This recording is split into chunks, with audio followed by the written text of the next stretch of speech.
The Picture of Dorian Gray by Oscar Wilde. Chapter 11, Part 1.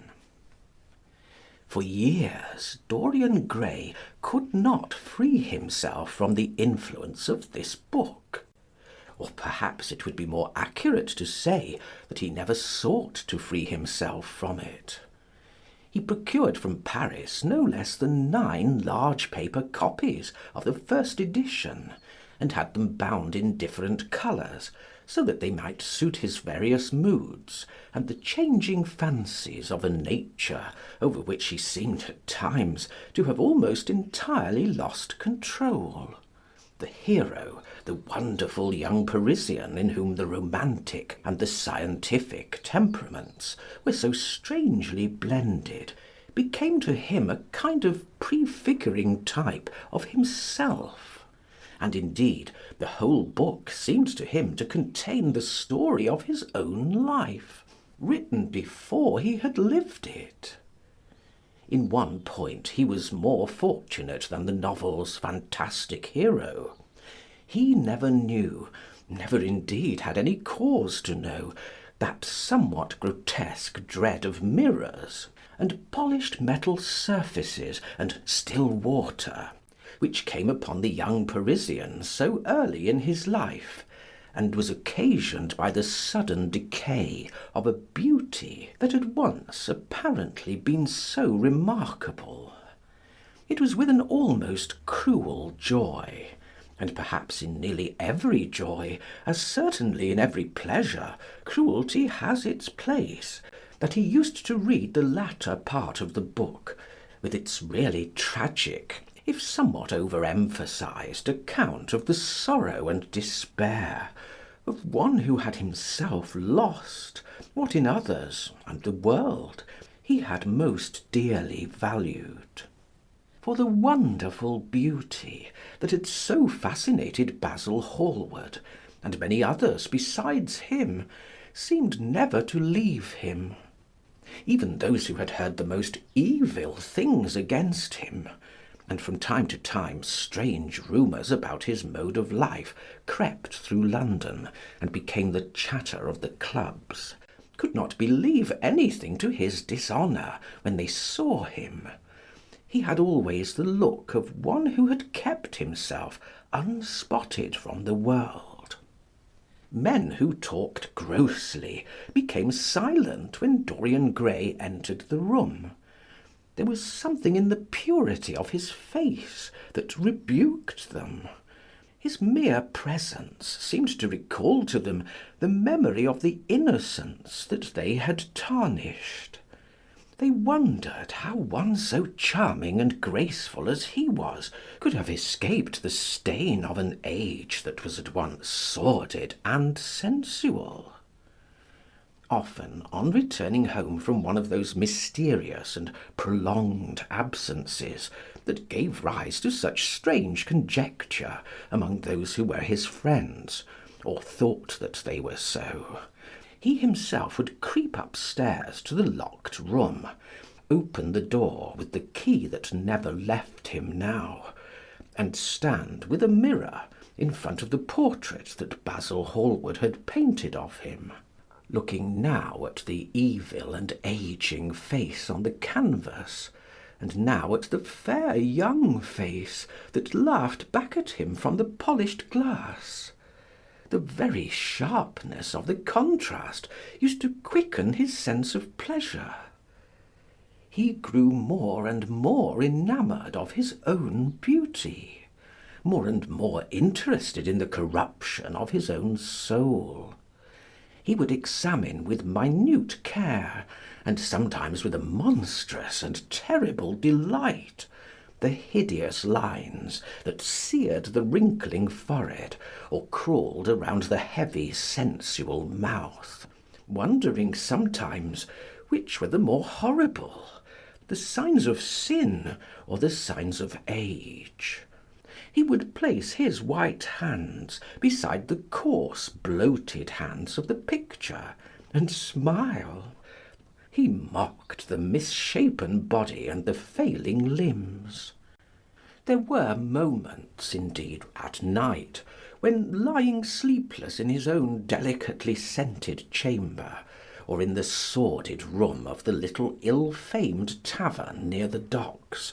which, under an assumed name and in disguise, it was his habit to frequent, he would think of the ruin he had brought upon his soul, with a pity that was all the more poignant because it was purely selfish. But moments such as these were rare. That curiosity about life which Lord Henry had first stirred in him, as they sat together in the garden of their friend,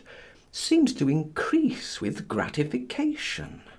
The more he knew, the more he desired to know. He had mad hungers that grew more ravenous as he fed them. Yet he was not really reckless, at any rate in his relations to society. Once or twice every month during the winter, and on each Wednesday evening while the season lasted, he would throw open to the world his beautiful house, and have the most celebrated musicians of the day to charm his guests with the wonders of their art. His little dinners, in the settling of which Lord Henry always assisted him, were noted as much for the careful selection and placing of those invited as for the exquisite taste shown in the decoration of the table, with its subtle symphonic arrangements of exotic flowers, and embroidered cloths, and antique plate of gold and silver.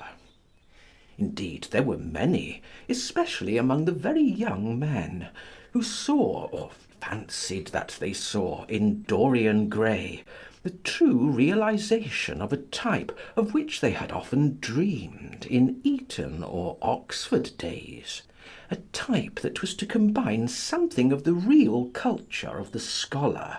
with all the grace and distinction and perfect manner of a citizen of the world. To them he seemed to be of the company of those whom Dante describes as having sought to make themselves perfect by the worship of beauty. Like Gautier, he was one for whom the visible world existed.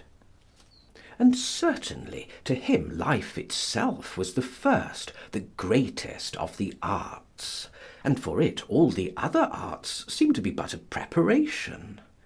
Fashion, by which what is really fantastic becomes for a moment universal, and dandyism, which in its own way is an attempt to assert the absolute modernity of beauty, had of course their fascination for him. His mode of dressing, and the particular styles that from time to time he affected, had their marked influence on the young exquisites of the Mayfair balls and Pall Mall club windows, who copied him in everything that he did, and tried to reproduce the accidental charm of his graceful, though to him only half serious, fopperies. For while he was but too ready to accept the position that was almost immediately offered to him on his coming of age, and found indeed a subtle pleasure in the thought that he might really become to the London of his own day what to imperial Neronian Rome the author of the Satyricon once had been, yet in his inmost heart he desired to be something more than a mere arbiter elegantiarum, to be consulted on the wearing of a jewel, or the knotting of a necktie, or the conduct of a cane. He sought to elaborate some new scheme of life that would have its reasoned philosophy and its ordered principles, and find in the spiritualising of the senses its highest realisation. The worship of the senses has often, and with much justice, been decried, men feeling a natural instinct of terror about passions and sensations that seem stronger than themselves, and that they are conscious of sharing with the less highly organised forms of existence. But it appeared to Dorian Gray that the true nature of the senses had never been understood, and that they had remained savage and animal merely because the world had tried to starve them into submission, or to kill them by pain, instead of aiming at making them elements of a new spirituality, of which a fine instinct for beauty was to be the dominant characteristic. As he looked back upon man moving through history, he was haunted by a feeling of loss. So much had been surrendered, and to such little purpose. There had been mad, wilful rejections, monstrous forms of self-torture and self-denial, whose origin was fear, and whose result was a degradation infinitely more terrible than that fancied degradation from which in their ignorance they had sought to escape. Nature, in her wonderful irony, driving out the anchorite to feed with the wild animals of the desert, and giving to the hermit the beasts of the field as his companions. Yes, there was to be, as Lord Henry had prophesied, a new hedonism that was to recreate life and to save it from that harsh, uncomely Puritanism that is having in our own day its curious revival. It was to have its service of the intellect, certainly, yet it was never to accept any theory or system that would involve the sacrifice of any mode of passionate experience. Its aim, indeed, was to be experience itself, and not the fruits of experience, sweet or bitter as they might be. Of the asceticism that deadens the senses, as of the vulgar profligacy that dulls them, it was to know nothing. But it was to teach man to concentrate himself upon the moments of a life that is itself but a moment. There are few of us who have not sometimes wakened before dawn, either after one of those dreamless nights that make us almost enamoured of death, or one of those nights of horror and misshapen joy, when through the chambers of the brain sweep phantoms more terrible than reality itself, and instinct with that vivid life that lurks in all grotesques, and that lends to Gothic art its enduring vitality. This art being, one might fancy, especially the art of those whose minds have been troubled with the malady of reverie. Gradually white fingers creep through the curtains, and they appear to tremble. In black fantastic shapes dumb shadows crawl into the corners of the room and crouch there. Outside there is the stirring of birds among the leaves, or the sound of men going forth to their work, or the sigh and sob of the wind coming down from the hills and wandering round the silent house, as though it feared to wake the sleepers, and yet must needs call forth sleep from her purple cave. Veil after veil of thin dusky gauze is lifted, and by degrees the forms and colours of things are restored to them, and we watch the dawn remaking the world in its antique pattern. The wan mirrors get back their mimic life. The flameless tapers stand where we had left them, and beside them lies the half-cut book that we had been studying, or the wired flower that we had worn at the ball, or the letter that we had been afraid to read, or that we had read too often. Nothing seems to us changed. Out of the unreal shadows of the night comes back the real life that we had known. We have to resume it where we had left off, and there steals over us a terrible sense of the necessity for the continuance of energy in the same wearisome round of stereotyped habits, or a wild longing, it may be, that our eyelids might open some morning upon a world that had been refashioned anew in the darkness for our pleasure, a world in which things would have fresh shapes and colours, and be changed, or have other secrets,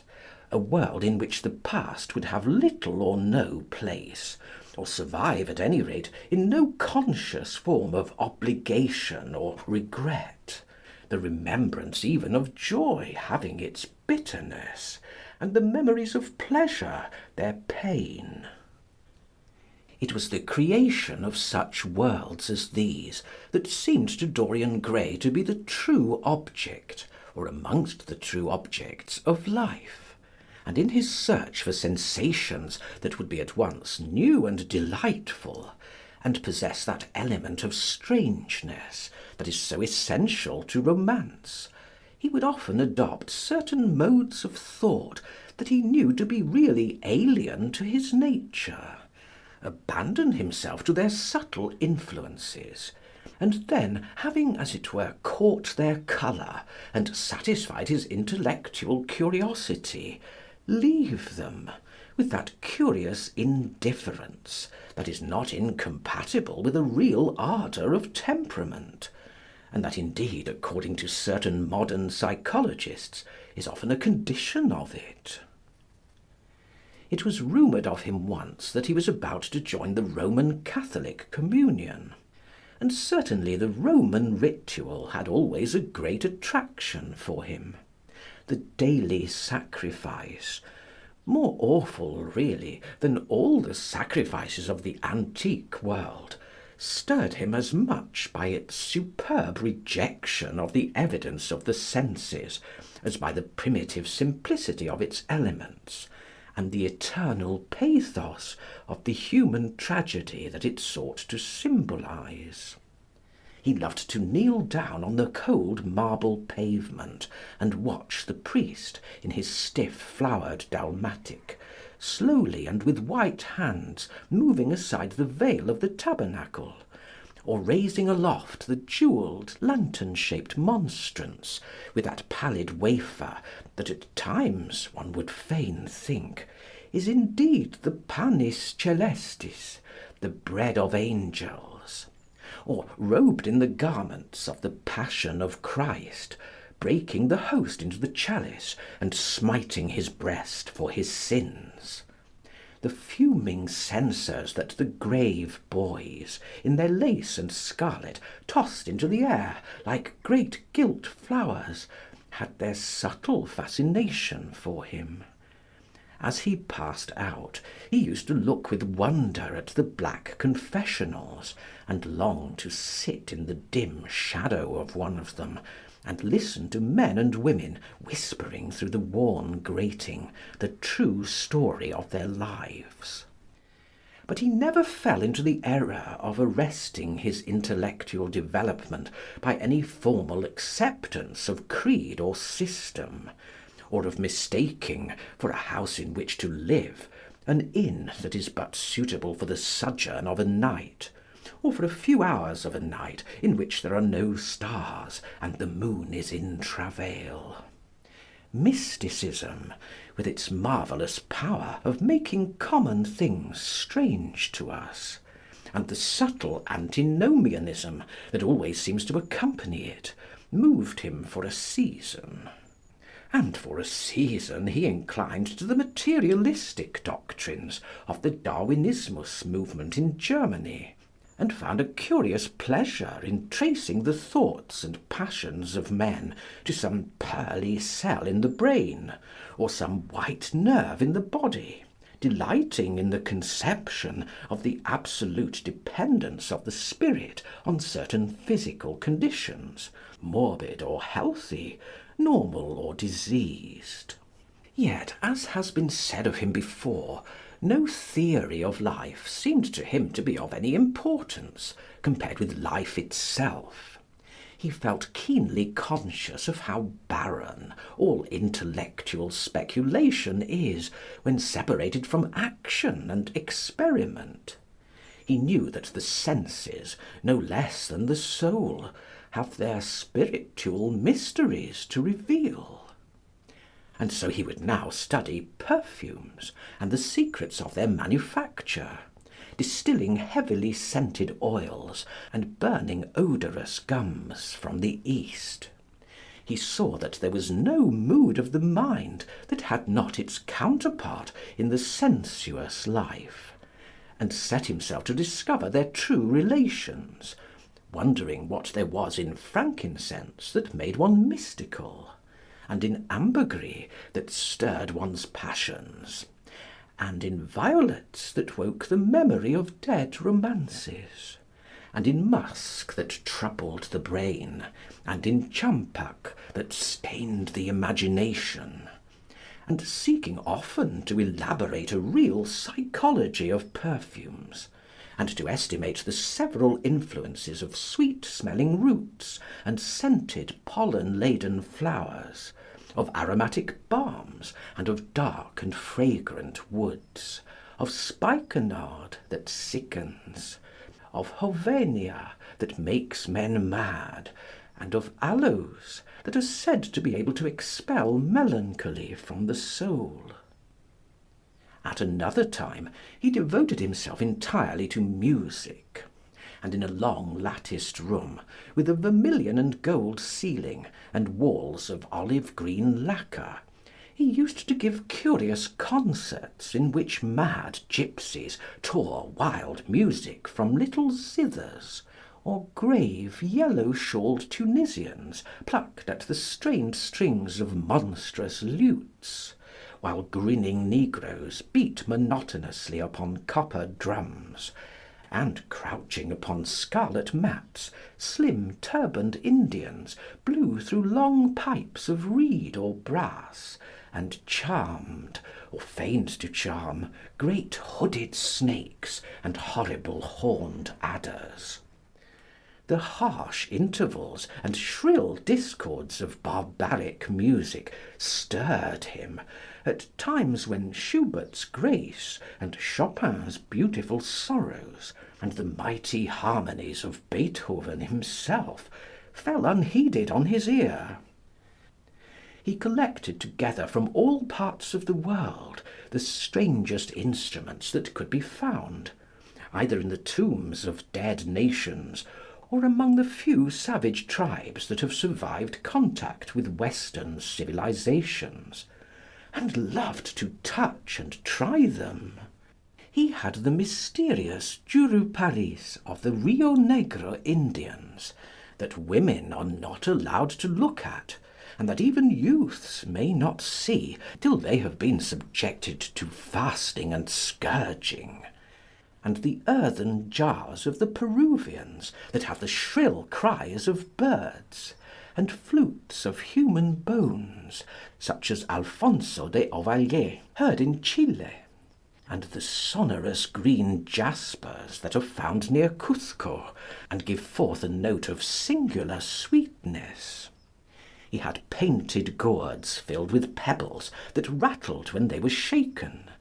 the long clarin of the Mexicans, into which the performer does not blow, but through which he inhales the air, the harsh ture of the Amazon tribes, that is sounded by the sentinels who sit all day long in high trees, and can be heard, it is said, at a distance of 3 leagues, the teponastli, that has 2 vibrating tongues of wood, and is beaten with sticks that are smeared with an elastic gum, obtained from the milky juice of plants, the yotl bells of the Aztecs, that are hung in clusters like grapes, and a huge cylindrical drum, covered with the skins of great serpents, like the one that Bernal Diaz saw when he went with Cortes into the Mexican temple, and of whose doleful sound he has left us so vivid a description. The fantastic character of these instruments fascinated him, and he felt a curious delight in the thought that art, like nature, has her monsters, things of bestial shape and with hideous voices. Yet after some time he wearied of them, and would sit in his box at the opera, either alone or with Lord Henry, listening in rapt pleasure to Tannhäuser, and seeing in the prelude to that great work of art a presentation of the tragedy of his own soul. On one occasion he took up the study of jewels, and appeared at a costume ball as Anne de Joyeuse, Admiral of France, in a dress covered with 560 pearls. This taste enthralled him for years, and indeed may be said never to have left him. He would often spend a whole day settling and resettling in their cases the various stones that he had collected, such as the olive green chrysoberyl that turns red by lamplight, the cymophane with its wire-like line of silver, the pistachio-coloured peridot, rose pink and wine yellow topazes, carbuncles of fiery scarlet with tremulous four-rayed stars, flame red cinnamon stones, orange and violet spinels, and amethysts with their alternate layers of ruby and sapphire. He loved the red gold of the sunstone, and the moonstone's pearly whiteness, and the broken rainbow of the milky opal. He procured from Amsterdam 3 emeralds of extraordinary size and richness of colour, and had a turquoise de la vieille roche that was the envy of all the connoisseurs. He discovered wonderful stories also about jewels. In Alfonso's Clericalis Disciplina a serpent was mentioned with eyes of real jacinth, and in the romantic history of Alexander, the conqueror of Emathia was said to have found in the Vale of Jordan snakes with collars of real emeralds growing on their backs. There was a gem in the brain of the dragon, Philostratus told us, and by the exhibition of golden letters and a scarlet robe, the monster could be thrown into a magical sleep and slain. According to the great alchemist, Pierre de Boniface, the diamond rendered a man invisible, and the agate of India made him eloquent. The cornelian appeased anger, and the hyacinth provoked sleep, and the amethyst drove away the fumes of wine. The garnet cast out demons, and the hydropicus deprived the moon of her colour. The selenite waxed and waned with the moon, and the melosius, that discovers thieves, could be affected only by the blood of kids. Leonardus Camillus had seen a white stone taken from the brain of a newly killed toad, that was a certain antidote against poison. The bezoar that was found in the heart of the Arabian deer was a charm that could cure the plague. In the nests of Arabian birds was the aspilates, that, according to Democritus, kept the wearer from any danger by fire. The king of Ceylon rode through his city with a large ruby in his hand, at the ceremony of his coronation. The gates of the palace of John the priest were made of sardius, with the horn of the horned snake inwrought, so that no man might bring poison within. Over the gable were 2 golden apples, in which were 2 carbuncles, so that the gold might shine by day, and the carbuncles by night. In Lodge's strange romance, A Marguerite of America, it was stated that in the chamber of the Queen one could behold all the chaste ladies of the world, enchased out of silver, looking through fair mirrors of chrysolites, carbuncles, sapphires, and green emeralds. Marco Polo had seen the inhabitants of Zipangu place rose-coloured pearls in the mouths of the dead. A sea monster had been enamoured of the pearl that the diver brought to King Perozes, and had slain the thief, and mourned for 7 moons over its loss. When the Huns lured the king into the great pit, he flung it away, Procopius tells the story, nor was it ever found again, though the Emperor Anastasius offered 500 weight of gold pieces for it. The King of Malabar had shown to a certain Venetian a rosary of 304 pearls, one for every god that he worshipped. When the Duc de Valentinois, son of Alexander VI, visited Louis XII of France, his horse was loaded with gold leaves, according to Brantôme, and his cap had double rows of rubies that threw out a great light. Charles of England had ridden in stirrups hung with 421 diamonds. Richard II had a coat valued at 30,000 marks, which was covered with Balas rubies. Hall described Henry VIII on his way to the Tower previous to his coronation as wearing a jacket of raised gold, the placard embroidered with diamonds and other rich stones, and a great borderic about his neck of large balasses.